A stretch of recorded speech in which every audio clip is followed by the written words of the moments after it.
आता सर एक सगळ्यात मोठा प्रॉब्लेम येतो विद्यार्थ्यांमध्ये 10वी पर्यंत, तो म्हणजे फिअर ऑफ आस्किंग आणि फिअर ऑफ स्पीकिंग.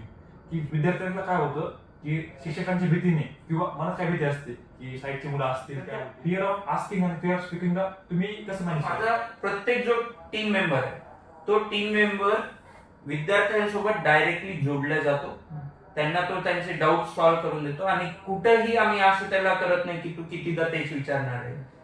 फक्त एक गोष्ट काय आहे की आम्ही थोडंसं स्टुडंटला प्रमोट करतो की तुम्ही स्वतःहून या, आम्ही तर येतोच आहे तुमच्याकडे, तुम्ही स्वतःहून या. मग त्या गोष्टीमुळे काय होतं, त्यांचा जो फिअर आहे तो ऑटोमॅटिकली तिथं हळूहळू संपत जातो. आणि आणखीन एक नाविन्यपूर्ण गोष्ट आम्ही आता करत आहोत, ज्यामध्ये विद्यार्थ्यांना स्टेजवरती क्लासमध्येच बोलवणं, त्यांच्याकडनं काही गोष्टी बोलून घेणं किंवा काही गोष्टीवरती स्पीच करायला लावणं. यातनं त्यांचं जे स्टेज फिअर आहे ते स्टेज फिअर निघून जातं.